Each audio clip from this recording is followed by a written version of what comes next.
বাংলাদেশে আগামী ১.৫ বছরের মধ্যে নির্বাচন হওয়া উচিত বলে সেনাপ্রধান যে মন্তব্য করেছেন তাতে সন্তোষ প্রকাশ করেছে সাবেক প্রধানমন্ত্রী শেখ হাসিনার পুত্র ও উপদেষ্টা সজীব ওয়াজেদ জয়। বলেছেন, তার দল আওয়ামী লীগকে বাদ দিয়ে কার্যকর কোনো সংস্কার বা নির্বাচন করা অসম্ভব। নির্বাচন আয়োজনের সময় আরও আগেই প্রত্যাশিত ছিল বলেও তিনি মন্তব্য করেছেন।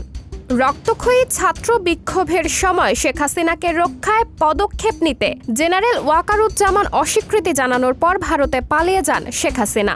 সোমবার রয়টার্সে প্রকাশিত এক সাক্ষাৎকারে সেনাপ্রধান বলেছেন, বাংলাদেশের ১.৫ বছরের মধ্যেই গণতান্ত্রিক প্রক্রিয়ায় উত্তরণ হওয়া উচিত বলে মনে করেন তিনি। তবে পরিস্থিতি যাই হোক না কেন তিনি মোহাম্মদ ইউনূসের পাশে নেতৃত্বাধীন অন্তর্বর্তী সরকারকে সমর্থন দিয়ে যাবেন।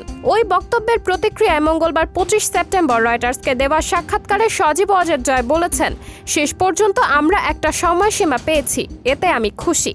কিন্তু আমরা দেখতে পাচ্ছি একটি অসাংবিধানিক অনির্বাচিত সরকার দেশের নানা সংস্কারের কথা বলছে, যা পরিস্থিতিকে আরও খারাপ করে তুলবে। সজীব ওয়াজেদ জয় বাংলাদেশে সেনা অভ্যুত্থানের অতীত কিছু উদাহরণও তুলে ধরেছেন। সজীব ওয়াজেদ বলেছেন, দেশের সবচেয়ে পুরনো এবং বৃহত্তম রাজনৈতিক দলকে বাদ দিয়ে কোনো গ্রহণযোগ্য সংস্কার বা নির্বাচন করা অসম্ভব।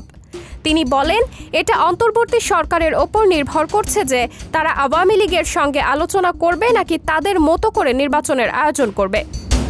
গত মাসে রয়টার্সকে দেওয়া এক সাক্ষাৎকারে সজীব ওয়াজেদ দাবি করেছিলেন, শেখ হাসিনা দেশে ফিরে বিচারের মুখোমুখি হবেন এবং পরবর্তী নির্বাচনে আওয়ামী লীগ অংশ নিতে চায়। শেখ হাসিনা দেশে ফিরবেন কিনা মঙ্গলবার জানতে চাওয়া হলে সজীব ওয়াজেদ বলেছেন, এটা তার সিদ্ধান্ত।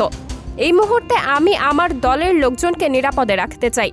ইউনূস সরকার তাদের ওপর যে নিষ্ঠুরতা চালাচ্ছে সেটাকে আমি বিশ্ববাসীর কাছে তুলে ধরতে চাই। সাবরিনা জলিল, সবার কথা।